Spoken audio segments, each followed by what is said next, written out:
Good morning students, this is Trupti Dubey and welcome to target PSC. आज अपन discuss करने वाले हैं एक वैकेंसी आई हुई है एसआई की। सबको पता होगा है ना, पुलिस विभाग में एक पद निकला हुआ है एसआई का, जिसके बारे में जो अभी बहुत ज़्यादा चर्चे में है और बहुत सारे बच्चों को इसके बारे में जानकारी भी होगा, लेकिन कुछ बच्चे ऐसे होंगे जिसको इसके बारे में बिल्कुल भी जानकारी नहीं होगा। तो ये है क्या चीज़, जो पोस्ट आया है एक्चुअल में आया कितना पद है, जिसमें ओबीसी वालों के लिए कितने चांसेस हैं, जनरल वालों के लिए कितने चांसेस हैं, या फिर एसटी एससी के लिए कितने चांसेस हैं, आरक्षण दिया गया है तो किसको किसको आरक्षण दिया गया है या किसको किसको आरक्षण नहीं दिया गया है, क्वालिफिकेशंस क्या क्या चाहिए, या फिर जैसे कि बहुत सारे बच्चे जो मुझसे पूछते रहते हैं कि मैडम हमने अभी 12th पास आउट किया है, हम क्या डाल सकते हैं, या फिर कुछ बच्चों का ये क्वेश्चन होता है कि मैडम 21 ईयर तो हो गया बट अभी ग्रेजुएशन कंप्लीट नहीं हुआ है, बस मई जून तक का हमारा जो अंक सूची है वो आ जाएगा, तो क्या हम फॉर्म डाल सकते हैं। तो ये बहुत सारे क्वेश्चन जो बच्चों के माइंड में रहते हैं, तो उन्हीं सारे क्वेश्चन का जवाब लेकर के मैं आपके सामने प्रस्तुत हुई हूँ। मैं तृप्ति दुबे, आप सब जानते होंगे मेरे को बहुत अच्छे से, और जो बच्चे नहीं जानते हैं वो जान जाइए, क्योंकि अब आपके साथ रेगुलरली मैं बनने वाली हूँ।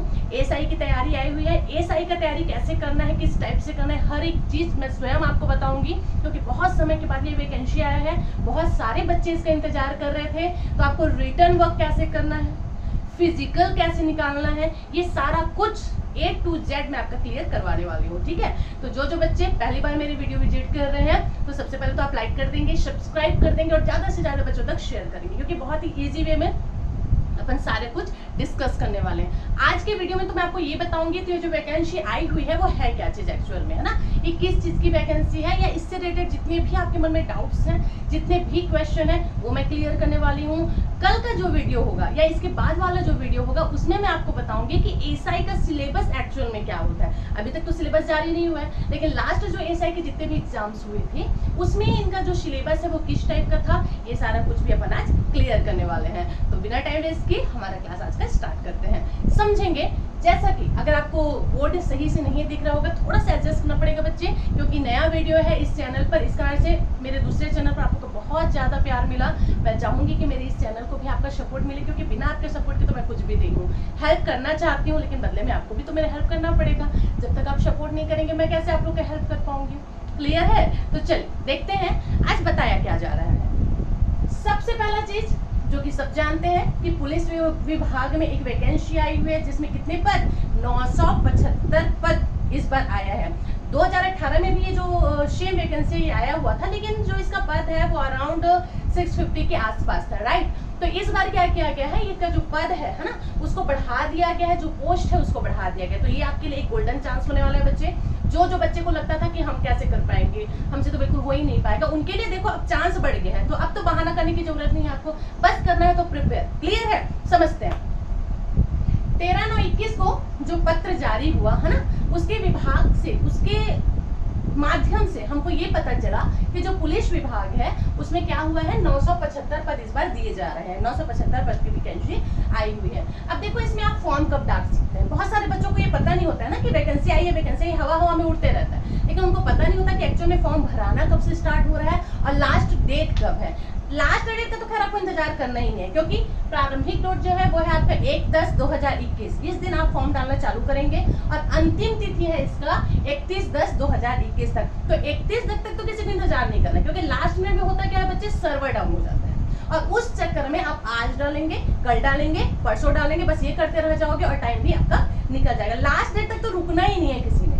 जैसा ही पता चला कि 1/10 से फॉर्म डालना स्टार्ट हो गया है, आपने जाना है फॉर्म डालना। हालांकि 1 महीना का टाइम है, इस बीच में आप कभी भी डाल सकते हो, लेकिन लास्ट तक इंतजार नहीं करना है। पहला गलती जो आप लोग करते हैं। क्लियर है? दूसरा बात समझेंगे तो क्लियर हुआ, 1 तारीख को फॉर्म डालना चालू हो जाएगा, और डाल कब तक सकते हैं, तो आप डाल सकते हैं 31/10/2021 तक। अब बात करते हैं शुल्क की। ये जो फॉर्म आ रहा है फ्री में तो देगा नहीं कोई भैया ना, तो पैसा तो देना पड़ेगा। तो फॉर्म जो डाल रहे हैं उसके लिए फीस कितनी चाहिए होगी, तो जो आप अगर आरक्षित है, अनरिजर्व मीन्स जनरल है ना, या फिर आप ओबीसी हैं, तो आपको इसका फीस पड़े बच्चे 400 रुपए, ठीक है। और वहीं अगर आप एसटी एससी से बिलोंग करते हैं तो आपको इस फीस की कीमत पड़ेगी 200 रुपए। अब यहाँ पर भी कुछ बच्चों का कंफ्यूजन है कि मैडम हमने 2018 में डाला था एसआई का फॉर्म तो डल गया, पैसा भी वापस नहीं हुआ, अब क्या होगा। तो उन बच्चे के लिए गुड न्यूज है बच्चे, फॉर्म तो आप सबने डालना है, जिन्होंने 2018 में भी डाला था उन सबको फॉर्म डालना ही डालना है। कारण ये है कि इस बार जो फॉर्म डालना है ना उसका पैटर्न थोड़ा सा चेंज होकर के आ रहा है, लेकिन यहाँ पर प्लस पॉइंट अभी तक तो फिलहाल ये बताया जा रहा है जो इन्होंने जारी किया है गृह मंत्रालय ने उसके अकॉर्डिंग कि जिन बच्चों ने 2018 में एसआई का फॉर्म डाला था उनसे शुल्क नहीं लिया जाएगा, उनसे चालान किसी भी प्रकार का नहीं लिया जाएगा, उनको जाकर के बस अपना फॉर्म जो है फिलअप करना है। और मान लीजिए इन केस अगर आपसे पैसा लिया भी जा रहा है तो वो पैसा आपका वापस हो जाएगा, ऐसा कहा जा रहा है। बाकी भूपेश बघेल की सरकार है ना, देखते हैं क्या होता है, ठीक है। बाकी कहा ये जा रहा है कि जिन बच्चों ने 2018 में फॉर्म डाला था उनसे फीस नहीं लिया जाएगा, उनको सिर्फ फॉर्म डालना पड़ेगा। फॉर्म तो डालना ही पड़ेगा क्योंकि पैटर्न इस बार चेंज होकर के आ रही है। ये क्लियर हो गया। अब देखो आगे क्या बताया जा रहा है।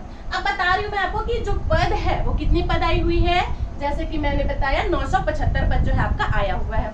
तो कौन कौन से विभाग में पद जा रहा है, इसके लिए क्वालिफिकेशंस क्या चाहिए, अब थोड़ा सा इस पर चर्चा कर लेते हैं तो समझेंगे। सबसे पहले तो आपका टोटल 975 पद है, जिसमें एक पद आपका आया है सूबेदार का। किसका पद आया हुआ है? सूबेदार का पद आया है, जिसमें टोटल कितने पोस्ट है? तो सूबेदार के लिए टोटल 58 सीट है। कितनी सीट? 58 सीट है। अब कितने बच्चे इसमें फॉर्म फिलअप कर सकते हैं? तो देखिए, अगर आप अनरिजर्व है ना, अगर आप जनरल कैटेगरी से हैं तो आपके लिए 58 में से 24 सीट अवेलेबल है। सूबेदार के लिए आप डाल सकते हो, 24 सीट आपके पक्ष में है। तो आप बहुत सारे बच्चे बोलेंगे मैडम सिर्फ 24 सीट, उसमें हम क्या करेंगे? तो हरी एक सीट आप अपने नाम करो, बाकी 23 किसी और के लिए छोड़ दो। ठीक है, आपको 24 सीट के बारे में क्यों सोचना है? आपको एक सीट के बारे में सोचना है कि वो एक सीट सिर्फ मेरे लिए होना चाहिए। मैं इतना मेहनत करूंगा कि 24 में से एक सीट पर तो मेरा नाम होना ही चाहिए, बाकी 23 किसी और के लिए छोड़ दो यार। ठीक है, अब देखिए, तो आपके अनरिजर्व के लिए तो हो गया इस 58 में से 24 सीट। वहीं अगर आप एससी वाले हैं तो आपको इसमें से 7 सीट मिल रही है, एसटी को 19 सीट मिल रही है और वहीं ओबीसी को 8 सीट मिल रही है। मतलब अगर कोई बच्चा ओबीसी से है और सूबेदार का पद लेना चाह रहा है तो उसके लिए चांसेस है 8 सीट का। क्लियर है? दूसरा पोस्ट है आपका उप निरीक्षक का। उप निरीक्षक के लिए टोटल कितनी पोस्ट आई हुई है? तो उप निरीक्षक के लिए बच्चे टोटल आया है 577 सीट। 577 में से 242 सीट जनरल कैटेगरी वालों के लिए, मतलब 242 सीट है। देख लो, गोल्डन चांस है एकदम, है ना, बहानाबाजी नहीं करना है। एससी वालों के लिए 69 सीट 69, और वहीं आपका एसटी वाले के लिए 185 सीट है और ओबीसी वालों के लिए 81 से फुल भरकम वाला ऑफर है। ठीक है, जिसमें अच्छे से तैयारी करें तो 101% चांसेस है लगने का। बस तैयारी सही से होना चाहिए, एकदम तगड़ा होना चाहिए। मैं आ गई हूँ, तैयारी तो हो गई होगा। ठीक है, नेक्स्ट है आपका देखो प्लाटून कमांडर। अच्छा बच्चे, यहाँ पर एक चीज याद रखेंगे कि जितनी भी पोस्ट निकली है ना उन सब में गर्ल्स भी फॉर्म डाल सकते हैं, सिवाय इस प्लाटून कमांडर। ये जो प्लाटून कमांडर उसमें कोई भी गर्ल्स फॉर्म नहीं डाल सकती इसके लिए, ये सिर्फ मेल्स के लिए, फीमेल के लिए ये नहीं है। तो देखिए प्लाटून कमांडर, इसमें टोटल पोस्ट है बच्चे 247, जिसमें से जनरल वालों को 100 सीट मिल रही है, इसमें एससी वालों को 29, एसटी वालों को 84 और ओबीसी वाले को 34 सीट मिल रही है। क्लियर है? नेक्स्ट है आपका उप निरीक्षक, अंगुल बोलते हैं जिसको। ठीक है, तो इसके अंतर्गत भी आपको सीट मिल रही है 61 सीट मिल रहा है, जिसमें से अगर आप जनरल हैं तो 60 में से आप 3 डाल सकते हैं। 61 नहीं, सॉरी 61 नहीं है, वो 6 है, ओनली 6। क्लियर है? तो 6 पोस्ट निकला है, जिसमें से जो अनरिजर्व है, जो जनरल है, उनको 3 पोस्ट दिया जा रहा है इसके अंतर्गत। एससी वाले को 1, एसटी वालों को 1 और ओबीसी वाले के लिए भी 1 दिया जा रहा है। वहीं बात करें उप निरीक्षक प्रश्नाधीन दस्तावेज का, ये भी पोस्ट होता है। जब इसमें जाओगे ना तो समझ आएगा कि एक्चुअल में करना क्या है।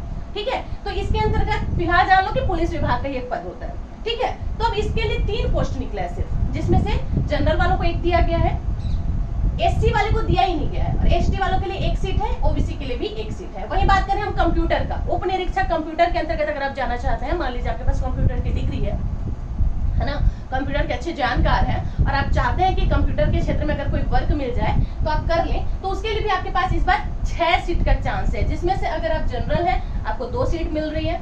वहीं अगर आप एससी से बिलोंग करते हैं तो आपको सीट नहीं मिल रही है, और इसमें अगर आप एसटी हैं तो 3 और ओबीसी हैं तो 1। वहीं अगर बात करें रेडियो विभाग का, उप निरीक्षक रेडियो विभाग है ना, रेडियो विभाग मतलब ये नहीं कि रेडियो में कुछ कुछ बोलने वाला ना, ये पुलिस कर्मचारी के अंतर्गत एक पद होता है बच्चे, जिसके लिए आपको 9 पोस्ट मिल रहा है, जिसमें से अगर आप अनरिजर्व हैं, है ना, जनरल कैटेगरी से है तो 4 पद आपके लिए बुक है, एससी से है तो 1 है, एसटी से है 3 है, और ओबीसी से अगर तो 1 है। कोई एक बच्चा ओबीसी वाला बन सकता है इसके अंतर्गत। अब बात करते हैं उप निरीक्षक विशेष शाखा का। यहाँ पर हमने देखा था ना उप निरीक्षक, तो ये जो उप निरीक्षक है उसका पद था 577, और यहीं पर उप निरीक्षक विशेष शाखा है जिसके लिए वैकेंसी निकली है 69। कितनी? 69, जिसमें अगर आप जनरल कैटेगरी से हैं तो आपको 29 सीट मिल रहा है, अगर वहीं से आप एससी से हैं तो 8 मिल रहा है, एसटी से हैं तो 22, और वहीं अगर आप ओबीसी से बिलोंग करते हैं तो बच्चे आपको मिल रहा है यहाँ पर 10 सीट। मतलब भरकम एक ऑफर है जो चल रहा है, अभी बोल सकते हैं बहुत जबरदस्त तरीके से।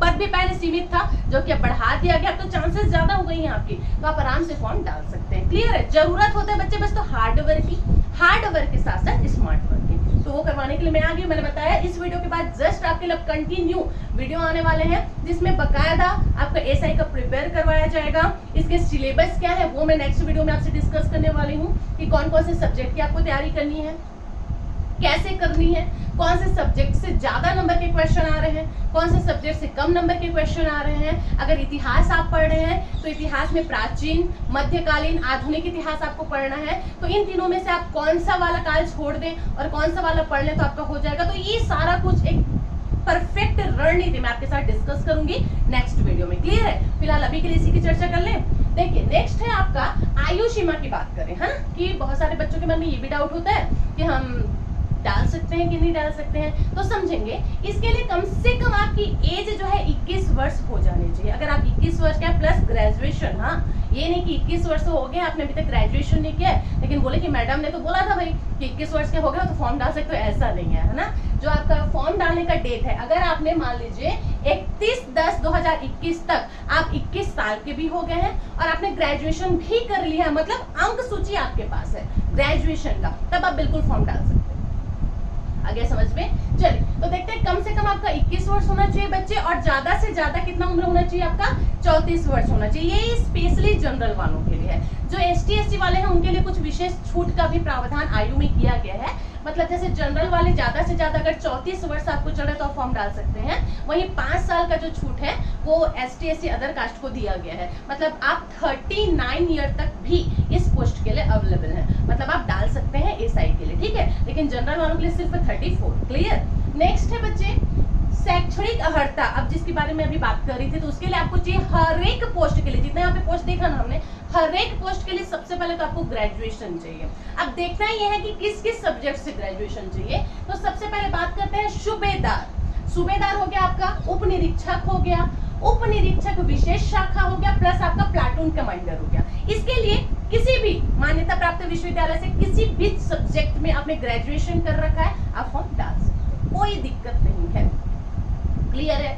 दूसरा है आपका अंगुल चिन्ह और प्रश्नाधीन दस्तावेज। ये भी एक पोस्ट है जो कि मैंने आपको बताया। तो इसके लिए आपको क्या चाहिए बच्चे? तो गणित, भौतिकी और रसायन, इन तीनों सब्जेक्ट के साथ आपका ग्रेजुएशन होना चाहिए, ठीक है।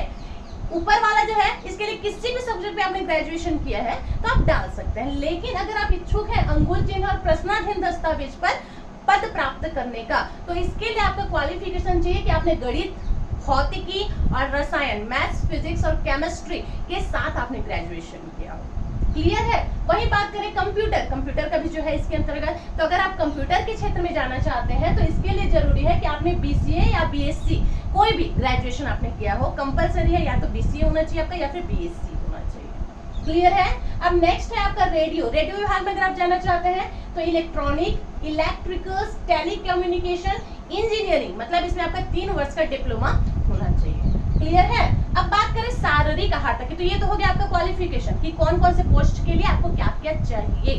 क्लियर है? अब बात करते हैं शारीरिक अर्हता की, तो इसमें क्या चेक होगा? तो इसमें चेक ये होगा कि अगर आप मेल हैं, है ना, और आप जानना चाहते हैं इसमें, तो आपकी ऊंचाई कम से कम 168 सेंटीमीटर होना चाहिए। पहले हम मेल की बात करेंगे।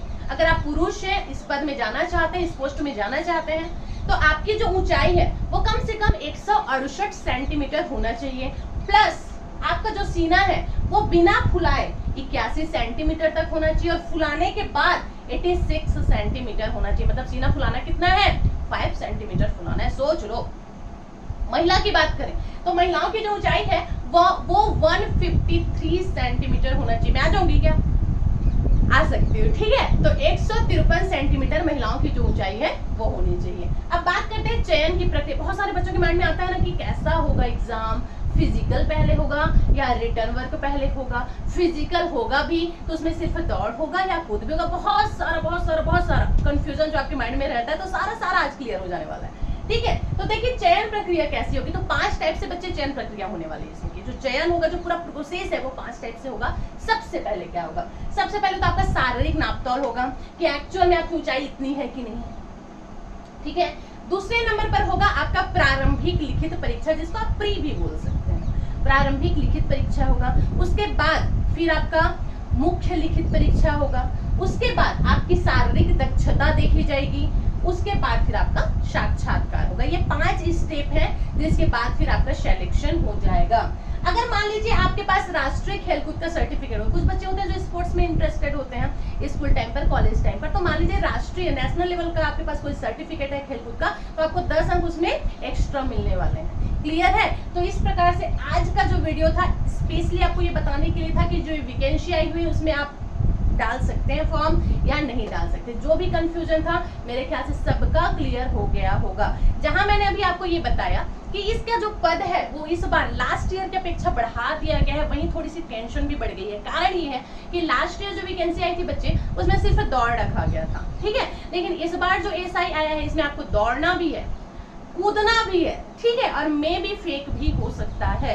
तो ये सारा कुछ इसके अंतर्गत इस बार डाल दिया गया है, तो कोई दिक्कत नहीं है। बहुत सारे बच्चे ये बोलते हैं कि ठीक है फिजिकल देना है, रिटर्न देना है, तो मैं भी सिर्फ फिजिकल का तैयारी कर देता हूँ। तो मैं आपको एक चीज क्लियर कर दूं कि अगर आप रिटर्न वर्क दे देते हैं ना, अगर आपने रिटर्न वर्क क्लियर कर लिया है, उसके बाद अगर आप फिजिकल दे रहे हैं तो 3 महीना का टाइम बहुत होता है।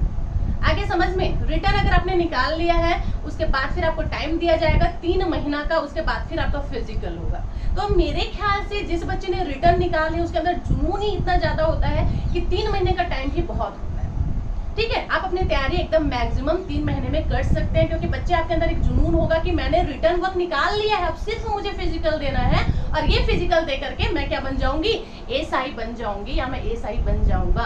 तो मैं ज्यादा आप लोगों से बोलूंगी कि आप रिटर्न वर्क पे ध्यान दें। हाँ, अगर आपके पास टाइम है तो आप बिल्कुल फिजिकल टाइम दे सकते हैं फिजिकल वर्क के लिए, जैसे मॉर्निंग पे उठ जाइए, इवनिंग पे उठ जाइए, लेकिन बीच का जो टाइम है बच्चे रिटर्न वर्क पे देना है आपको, क्योंकि रिटर्न वर्क पहले आपको क्लियर करना पड़ेगा। क्लियर है? तो आई होप आपको बहुत अच्छे से चीजें समझ आ गई होंगी। इस वीडियो का लाने का इंटेंशन ही मेरा ये था कि जिन जिन बच्चों को इस वैकेंसी से लेकर के थोड़ा बहुत भी डाउट है वो सारा का सारा क्लियर हो जाए। नेक्स्ट वीडियो में डिस्कस करेंगे इसका सिलेबस क्या है, क्या क्या बताया गया है। एसआई के साथ साथ जैसे कि सुनती सुनती खबर है कि पटवारी की भी वैकेंसी आने वाली है, तो उसका भी सिलेबस मैं आपके साथ डिस्कस करूंगी। सिलेबस के साथ साथ एक परफेक्ट रणनीति भी मैं आपको बताऊंगी कि आप ये तैयारी किस प्रकार से कर सकते हैं, कौन से सब्जेक्ट को आपको ज्यादा ध्यान देना है, कौन से सब्जेक्ट को आपको कम ध्यान देना है, किस चैप्टर से आपके ज्यादा क्वेश्चन बन रहे हैं, किस चैप्टर से आपका कम क्वेश्चन बन रहा है। इसके अलावा सारे सब्जेक्ट को मैं खुद आपको पढ़ाने वाली हूँ, तो इस कारण से बहुत ज्यादा स्पेशल होने वाला है। चैनल का पहला वीडियो है, लाइक की अपेक्षा है, आपका सपोर्ट बहुत ज्यादा जरूरी है, क्योंकि बिना आपके सपोर्ट के मैं कुछ भी नहीं कर पाऊंगी। तो मेरा वीडियो ज्यादा से ज्यादा बच्चों तक शेयर करिए, लाइक कीजिए, कमेंट करके बताइए कि मैं नेक्स्ट वीडियो आपके लिए ले करके आऊं कि ना आऊं। अगर आप चाहते हैं कि मैं जो नेक्स्ट वीडियो है सिलेबस पर जो मैं लेकर आऊंगी बोल रही हूँ वो मैं लेकर के आऊं, तो कमेंट में यस जरूर लिखकर बताएं, ताकि मेरे को भी थोड़ा सा मोटिवेशन मिल सके कि मैं जल्दी से जल्दी आपके लिए वो वीडियो लाऊं और जल्दी से जल्दी मैं आपका तैयारी स्टार्ट कर सकूं। तब तक के लिए thank you so much for watching this video. अगर कोई डाउट बच गया होगा तो कमेंट करके मेरे से पूछ सकते हैं।